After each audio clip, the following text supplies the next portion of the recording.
जीवन का सबसे कीमती धन क्या होता है?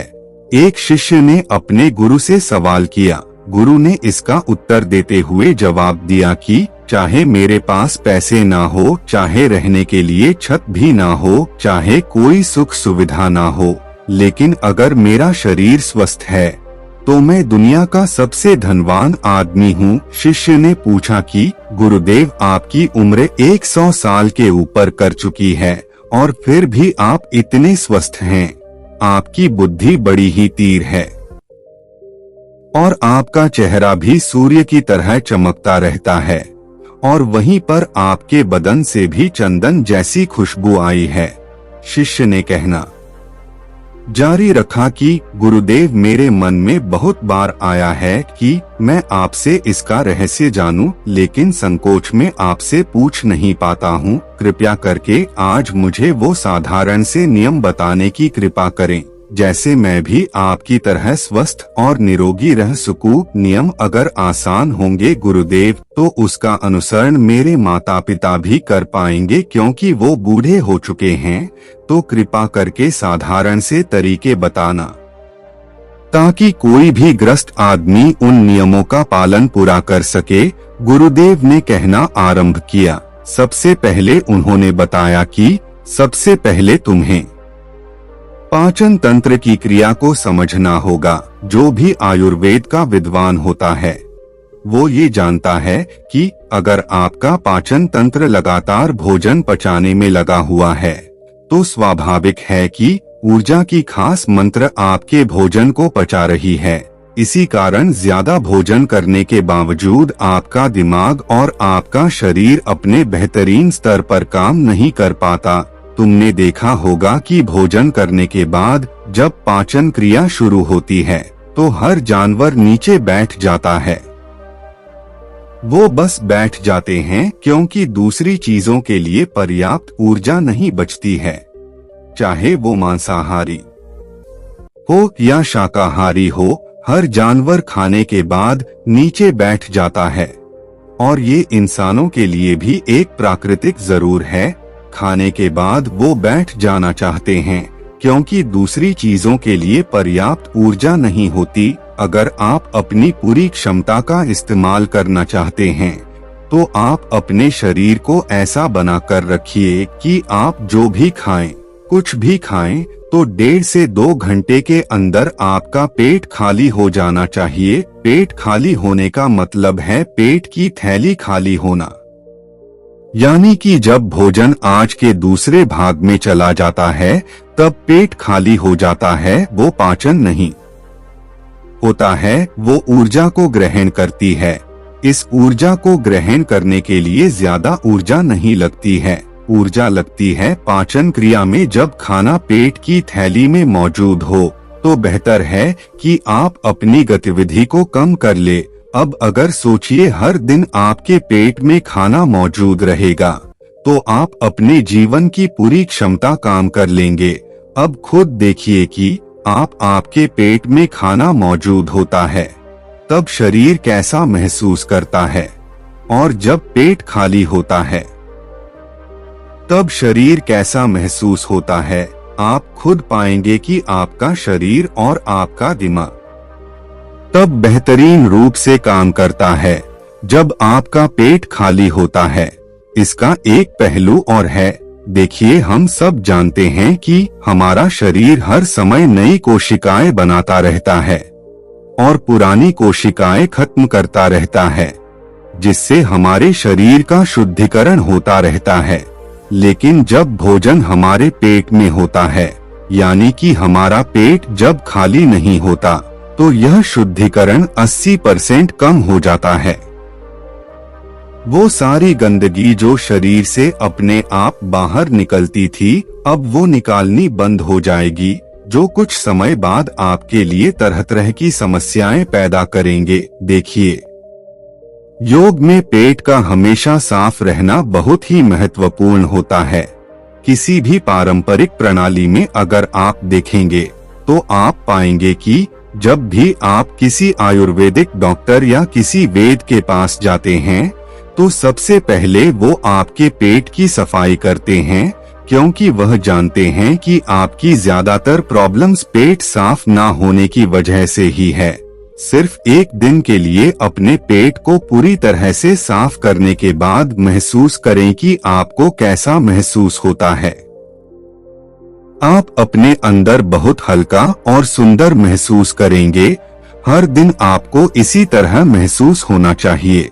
हम तौर पर पारंपरिक रूप से घी को पहले निवाला के रूप में खाया जाता है। घी एक चिकने वाला पदार्थ है जो पूरी आहार नाली को चिकने देता है। आपको सबसे पहले इसे ही खाना चाहिए ताकि ये भोजन के प्रवाह को आसान बना दे। जब आप बहुत मसालेदार भोजन खाते हैं तो उसे खाने से पहले आपके भोजन मार्ग पर घी की परत चढ़ाना बहुत अच्छा होता है। घी का महत्व यह है कि यह आहार नाली को साफ रखता है। तो जो व्यक्ति घी का उचित तरीके से सेवन करता है उसका पेट हमेशा साफ रहेगा, क्योंकि वहाँ कुछ नहीं चिपकता, वह कुछ भी लंबे समय तक ठहर ही नहीं सकता। पेट का कैंसर, आंत का कैंसर, आजकल यह बहुत ज्यादा हो रहा है। तो अगर आप एक निश्चित मंत्र में घी का सेवन करते हैं तो यह घटना बहुत कम हो जाती है। लेकिन उसके लिए घी सही गुणवत्ता का होना चाहिए। सही तरीके से गाय या भैंस के दूध से बनाया जाए। अगर घी को उचित तरीके से गाय या भैंस के दूध से बनाया जाए तो इसके कई महत्वपूर्ण फायदे होते हैं।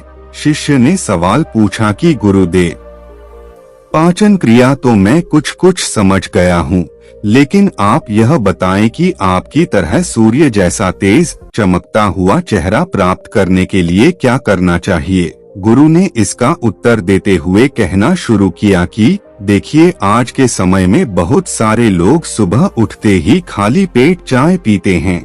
चमकता हुआ तेजस्वी मुख पाने के लिए हमें कुछ भी नहीं अपनानी, हमें बस अपनी दिनचर्या सही करनी है, अपना खानपान सुधारना है। सुबह खाली पेट चाय पीना जहर के समान होता है। वो धीरे धीरे आपके अंदर आपकी आंतों को कमजोर कर देता है। पेट में धीरे धीरे एसिडिटी होने लगती है और अपने आप मन और मस्तिष्क सुस्त हो जाते हैं। सुबह उठते ही तुम्हें तांबे, चांदी या मिट्टी के बर्तन में रखा हुआ पानी पीना चाहिए, लेकिन चांदी और मिट्टी की तासीर ठंडी होती है, इसीलिए कफ, अस्थमा या दम जैसे रोगी इसका उपयोग ना करें। रात में आपने चांदी, तांबे या मिट्टी के बर्तन में पानी रख दिया और सुबह खाली पेट बिना दातुन किया हुए उसे पी लिया। शिष्य ने सवाल किया कि गुरुदेव, बिना दातुन किया हुए अगर हम वो पानी पिएंगे तो हमारा बासी थूक हमारे अंदर ही चला जाएगा। गुरु ने उसे बताया कि वो तो अच्छी बात है, क्योंकि बासी थूक औषधि के समान होता है। गुरु ने चेतावनी दिखाई, लोगों को अल्सर, टीबी या निमोनिया है, उन्हें खाली पेट पानी नहीं पीना है। तांबे के बर्तन में रात में रखे हुए पानी में उसके संस्कार मिल जाते हैं, तांबे के कण उस पानी में मिल जाते हैं और वो तांबा हमारे शरीर में जाकर बहुत से लाभकारी फायदे करता है। गुरु ने चेतावनी दिखाई, अगर मजबूरी ना हो तो प्लास्टिक की बोतल में कभी पानी मत पीना, क्योंकि प्लास्टिक की एक ऐसी संरचना होती है, जब वह गर्म तापमान पर आता है तो प्लास्टिक धीरे धीरे पिघलना शुरू हो जाता है, और जब वो बहुत बारीक स्तर पर पिघलता है तो उसके कण उस पानी में मिल जाते हैं, जो हमारे शरीर में जाकर कैंसर का कारण बन सकते हैं। देखिए, ये पानी पीने के बाद अपना पेट अच्छे से खाली करने के बाद आप आंवला और सब्जियां का रस पी सकते हैं। आप पीने में कुछ लोगों को थोड़ा कड़वा लग सकता है, लेकिन जहां पर शरीर को इतने सारे फायदे हो रहे हो वहां पर थोड़ा कड़वापन तो बर्दाश्त किया जा सकता है। गुरु ने बताया कि ये भी सच्चाई है कि हर दिन एक जैसा खाना नहीं खाया जा सकता। तो जिस दिन तुम आंवला और सब्जियां का जूस ना पी सको, रस ना पी सको, उस दिन आपको दही खाना चाहिए। दही बहुत ही बेहतरीन आयुर्वेदिक औषधि के रूप में इस्तेमाल हो सकता है। अगर उसको सही से इस्तेमाल किया जाए तो हमारे शरीर में बहुत सारी बीमारियों को जड़ से खत्म कर सकता है। दही की एक पर्याप्त मात्रा लेकर उसमें गुड़ या शक्कर का या मिश्री का मिश्रण जरूर कर ले ताकि आपको वो दही खट्टा ना लगे।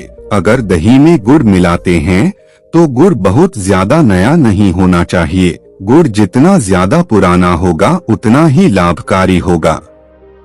और दही को थोड़ा पतला कर लेना, थोड़ा पानी डाल के फिर चम्मच से आप उसे ऊपर नीचे करेंगे तो वो पतला हो जाएगा। पतला होने के बाद वो आसानी से हमारे शरीर में जा सकता है और उसको पचाने में भी ज्यादा ऊर्जा शरीर को नहीं लगानी पड़ती। आयुर्वेद के गणित के हिसाब से अगर आप सुबह इन प्रक्रियाओं का पालन पूरा करते हैं तो आपके चेहरे का तेज बढ़ने लगेगा, उस पर चमक आने लगेगी, आपके ऊपर तेज आएगा। जल्द ही लोग आपको बोलना शुरू कर देंगे कि भाई आपकी उम्र इतनी ज्यादा हो गई लेकिन आप लगते नहीं हो। इतने उम्र के सन्यासियों और ऋषि मुनियों जैसा तेज अपने के लिए ध्यान और आयुर्वेद के नियम के हिसाब से खान पान, यह दो चीज सबसे ज्यादा जरूरी होती हैं। अगर ग्रस्त आदमी भी इन नियमों का पालन पूरा करता है तो वो भी सन्यासियों जैसा तेजस्वी हो सकता है।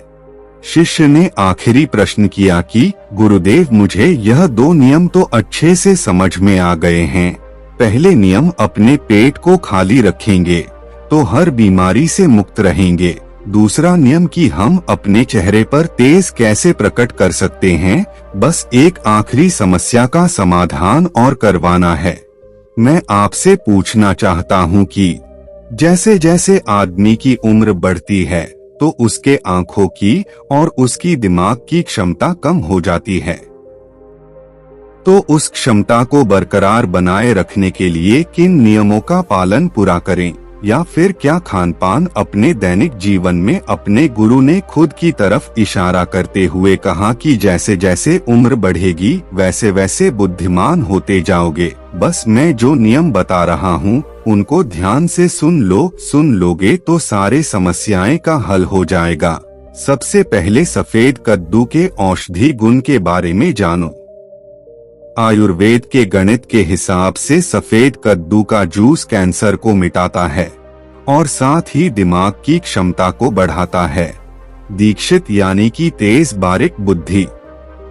लेकिन ये समझ लेना कि सफेद कद्दू का जूस ठंडा होता है, इसीलिए अस्थमा और जिनको सर्दी जल्दी पकड़ लेती हो ऐसे लोगों को सफेद कद्दू के जूस का सेवन नहीं करना है। दिमाग और आंखों को तेज करने के लिए जो अगला नुस्खा मैं बता रहा हूँ वो हर कोई कर सकता है, बल्कि हर किसी को करना चाहिए। 5 देसी बादाम की गिरी जो छोटी वाली होती है, क्योंकि वही देसी होती है। बड़ी वाली में इतने कण नहीं होते हैं जितना छोटी वाली गिरी में होते हैं।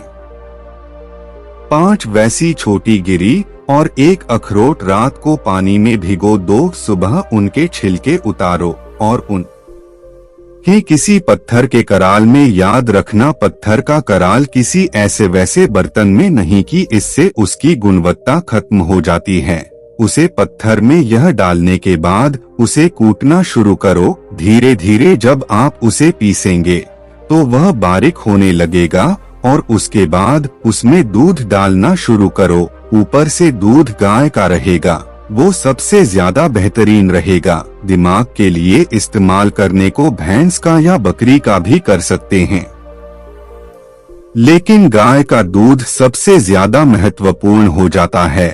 जब दिमागी समस्याओं के बारे में बात आई है तो अब उसे बादाम और अखरोट को दूध के साथ पीसना शुरू करो। धीरे धीरे जितना पीसेंगे उतनी उसकी गुणवत्ता बढ़ती जाएगी। अब कुछ लोगों को लग रहा होगा कि दूध के साथ हम बादाम युआई का ले तो, या फिर पत्थर के कराल में पाइजन की बजाय उसे मिक्सी में पीस लेंगे। तो तुम्हें बताता चलूं कि पत्थर के कराल में उसे पाइजन के बाद उसकी गुणवत्ता 100 गुना ज्यादा बढ़ जाती है। अच्छे से गाय के दूध में पाइजन के बाद जब आप इसका सेवन करेंगे तो आपकी आंखें और आपका दिमाग इनके लिए यह बहुत ही लाभकारी मिलेगा। जिन लोगों को भूलने की समस्याएं होती हैं, जो छोटी छोटी चीज रखकर भूल जाते हैं, जो लोग दिमागी रूप से परेशान रहते हैं, तनाव बना रहता है, चीजों के बारे में ज्यादा सोचते रहते हैं, ऐसे लोगों के लिए ये एक ठंडाई का काम करेगा।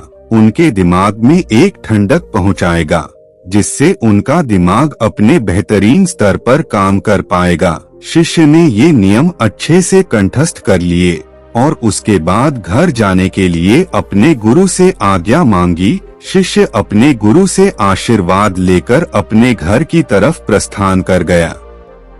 तो दोस्तों, कैसा लगा यह ज्ञान आपको कमेंट बॉक्स में जरूर बताना, और फिर भी आपको कोई सवाल हो तो वो कमेंट्स में जरूर पूछना। तो मिलते हैं किसी अगली वीडियो में, तब तक के लिए अपना ख्याल रखें। धन्यवाद।